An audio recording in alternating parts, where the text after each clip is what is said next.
Shading, what is it?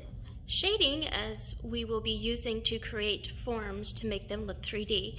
So the definition of shading is a process of adding values to create the illusion of form and space, and most importantly, the light in the drawing. So that would be the highlight. The drawing/object will now appear 3D and have to have shadows when we do this.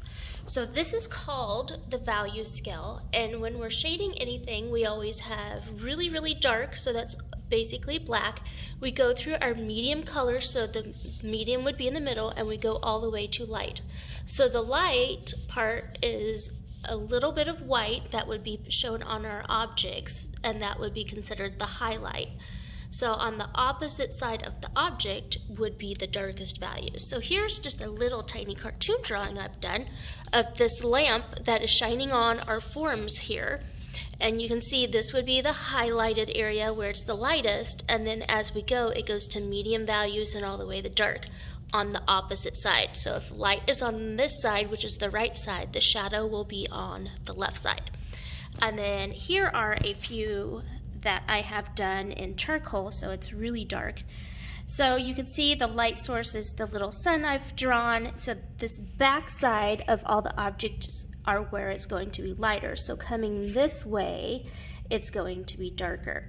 So we always want to have a highlight or medium values, and then it's getting darker. And we'll also think of, when we're doing this, think of it as a person standing, or even yourself. The shadow always starts at your feet, so it's going to start at the bottom of the object.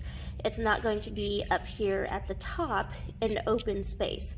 So the shadow needs to be touching the ground or even the tabletop if you're drawing a still life on a table. So this would be the top of our head, and this would be about where our shoulders are, and then our hip area, and then down to our feet. So that's the way to remember the shadow is always at the bottom and not the top floating in open space. So when we shade, we want to blend with our finger or a tissue, so we're not seeing the lines like you do here. You would still want to blend it, so it's a nice gradual blending. And then if you have too much, you take your eraser and clean the edges, and then clean all the way around the edges. So don't leave it where it's sloppy like this. Clean everything really nice so it has nice edges. And then I'm going to show you some other samples. Here are a few samples of my hands that I have drawn. So in front of me, I would put my hand on the tabletop and draw it. So I would be thinking of this as a black and white picture now, because I have still values in my skin, and underneath I'm just going to all have it be gray and not my normal skin color. So for some people, this is a little bit more difficult to see.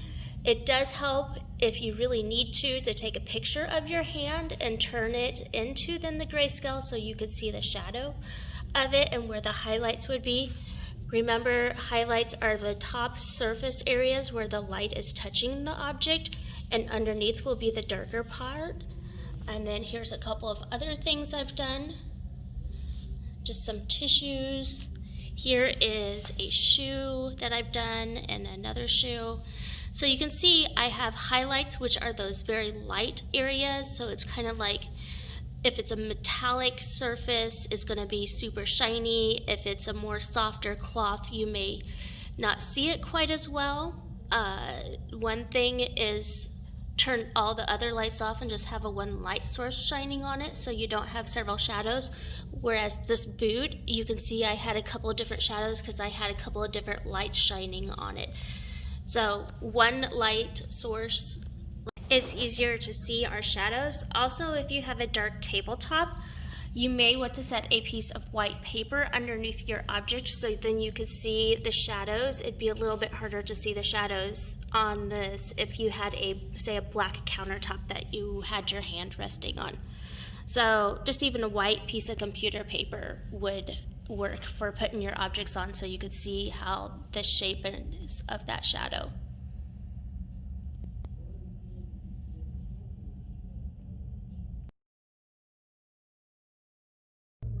What I have here are some objects just in front of me, and I have a flashlight that I'm going to turn on, and we're going to pretend it's the sun. So in the morning, the sun is going to come up on this side. So notice how we're looking at our shadows and the reflections of objects and the light on the objects. So the sun's coming up this way, and notice that the shadows are really long here and they're not very dominant to where you can see them, but it's glowing on these sides. So this would be considered our highlights that we would be really erasing and making them bright, and then all these objects would be darker. But as the sun is starting to move up, notice how the top of the objects now are getting lighter, and the shadows have started moving to where we can actually see the outline of the scissors here. And it's still going outwards because I have all these tall objects that are casting their shadows over here. And then as we move more, notice how it's really changing directions, and the tops of the objects are getting super, super light. So those would be lots of highlights. So this would be the sun at the top. So this would be, say, noontime, and then it's going to start going down. So notice how just from here to here, look at the shadows, how they are changing their position. So depending on where your light source is, it will be changing. So now the sun is going down. This is afternoon. So notice I don't have the shadows over here now. They've moved over to this side of it. Highlights are now on this side of the objects and darker on this side. So now it's going down lower and lower. It's getting almost dusk time, but notice what has happened to all these shadows. They have went really skinny, and now they're going over this way, and now the sun would be setting more and more and more, and then it's just to where we would have our objects are mostly dark. So what I'm also going to do is just move the light around so you can see how the shadow plays in the direction. So if the light's on one side, the shadow is going to be on the other. So it's like playing keep away, almost like you can't get me. So the light's over here, shadow's going to be on this side, but if I move it, see how the shadows move around? So set a still life up around you. So a still life is just all these random objects. Turn the lights off and use a little flashlight and move it around so you can see how the shadows go. So even this roll of tape, which I have propped up right now, you can see how it's changing directions of it. Even the glue bottle, if I would turn the glue bottle this way, it's going to have a different type of shadow. But notice you always have the shape of the object. So it's getting the top of the glue bottle here. It's just changing how long the shadow is. And if the light's really close and more above, you're not going to see the shadow quite as much. The scissors do have shadows in the inside too. Move it around so you can see some. But notice how the handles change the shapes in the shadow parts. Is it more on the inside? Is it more on the outside? Got a little pencil sharpener here, a little paper clip thing, an eraser. If we would do this one, let's see what this shadow does. See how the clothespin, this is what it is, it's a clothespin. And just the changing of the light will change the way the shadow is. Now I could really see the two parts of a clothespin just in the shadow because the light's so close. So play around this way you guys can see. We have a regular softball, baseball here.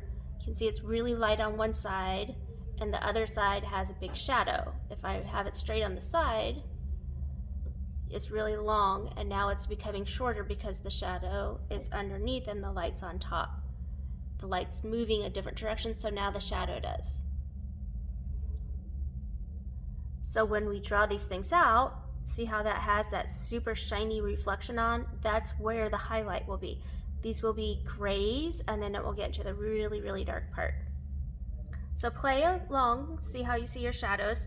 If it's a metal object like this pop can, you'll have some super shiny areas on it, and those are highlights also.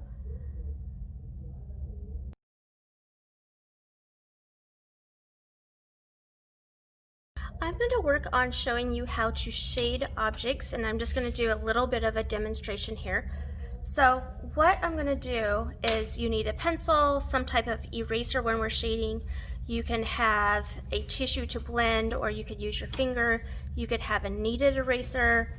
Pencil sharpener would be very wise. And then if you have a regular pencil, like a number 2 pencil, that is fine. You could also have shading, so a 3 and I have a 5. So if it says the letter B on it and then the number gets higher and higher, that is how dark your pencil is going to be. So my 5B will be a lot darker than my regular number 2 pencil. If you have an H on your shading pencils, that's going to be a lighter pencil, and those are ones that you draw with. You do not shade with them. So drawing pencils, they shade, which means, and they're shading pencils, it's going to get a lot darker. So what I'm just going to do is start out with some regular shapes. So we have our triangle.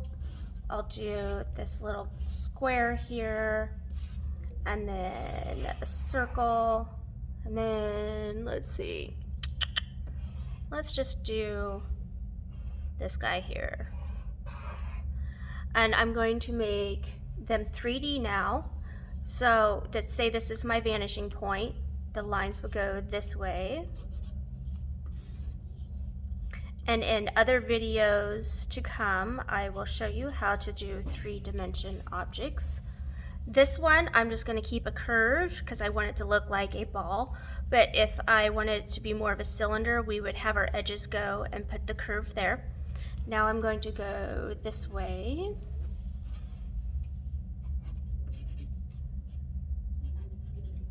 So now I have my forms. Before, when they were just only 2D, it's a shape.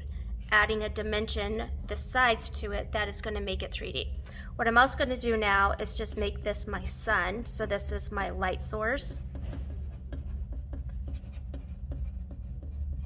And that means the light is shining on our objects this direction. And when we're doing all of our practice packets, you can always draw these lines to help you see where things are going to go. One other thing is, if we put, say, this line right here, this helps people see, okay, this is not a floating object now, this is on a tabletop, say, and then this would just be the open space. So now I know that these are on the bottom of something. I could still continue my line going out this way, here, this way, and this way. So this would help me see which way my shadow will be laying. So one thing to think of is, don't just do shadows this way, it needs to go with the angle. So think of this as a person standing. This is my foot or my feet. It needs to be this way. This would be the top of my head. So the shadow is on the ground where my feet are not open in the air where my head is. So this would not be correct if I did a shadow like this, because it needs to go with the angle of this. So I'm going to do more of a triangle going out this way. This one, it's going just a slight angle, and I'm just going to think of it as the shape lays down.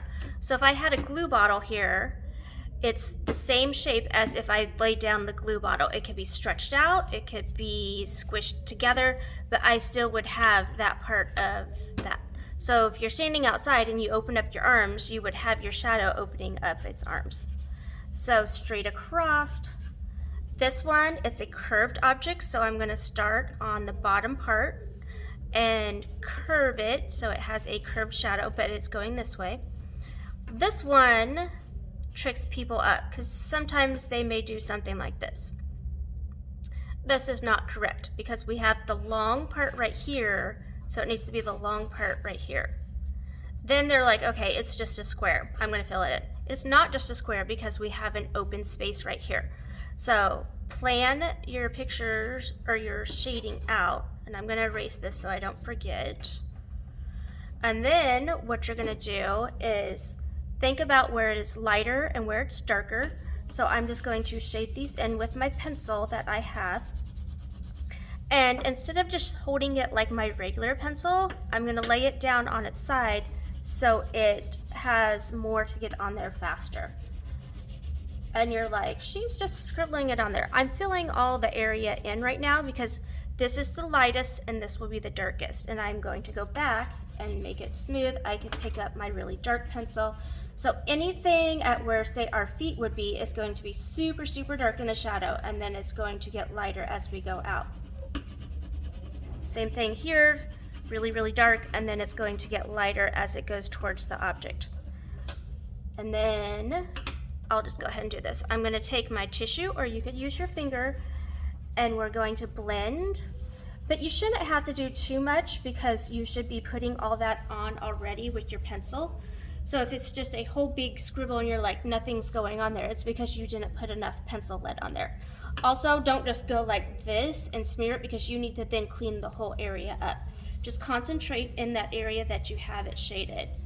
And you notice it is picking a little bit up, so I will want to touch this up with my pencil to redefine the edges.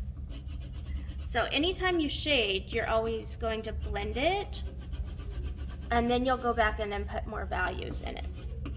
And if I got too much on here, I can always go back and erase just a little bit to get that highlight going. And then these others, I'll just do them really fast for you. So really dark on this side because it's the back side. This side over here will be the lighter side. And then I'm just gonna go the other way.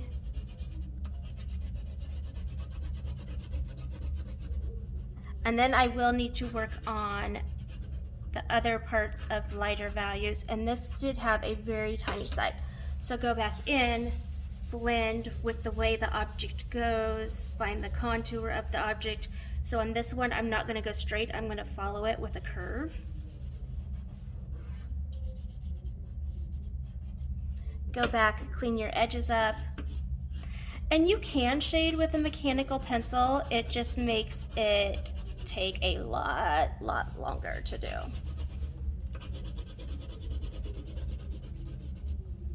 And then you would touch this up with a highlight and smooth that so it's not just so harsh.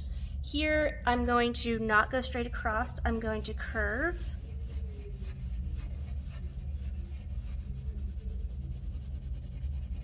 Following the contour of the object here.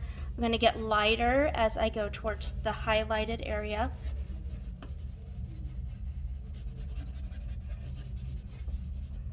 Sharpen my pencil some more.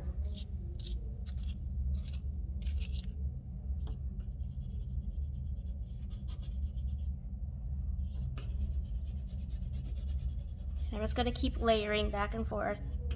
Make it darker right up against where it touches.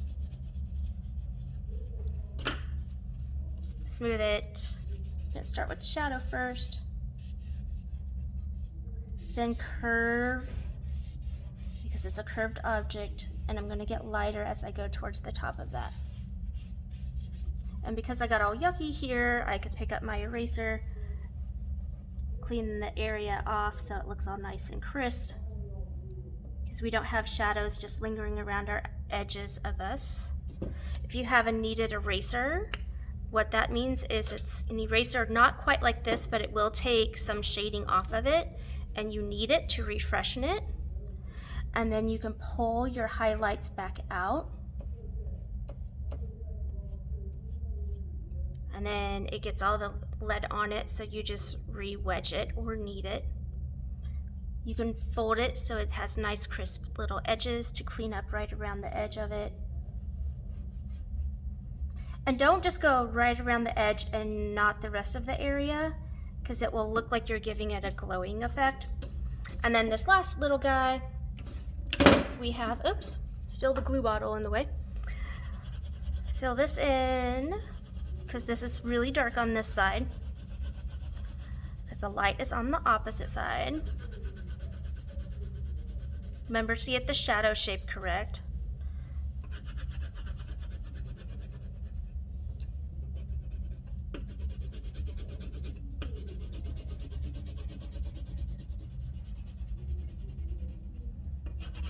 Then what I'm going to do is just blend this part right now.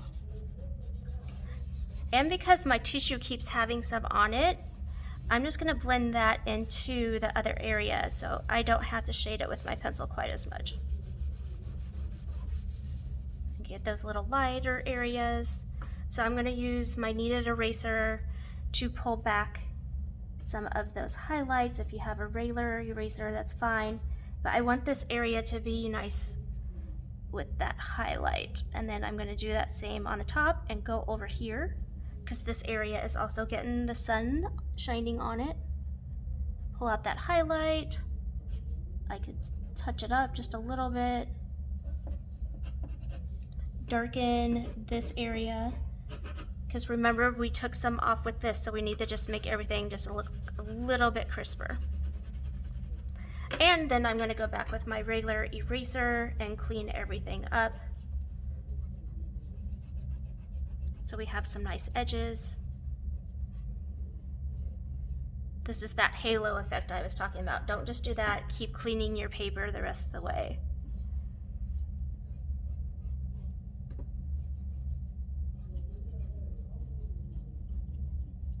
And if you just erase a little bit, like I just did, that's fine. Touch things back up. Like this got lighter, so I'm going to darken it up more. So light is shining here, so it's lighter. Remember, opposite side, shadow lays down to repeat the same shape. And that is how you shade. Thank you for watching.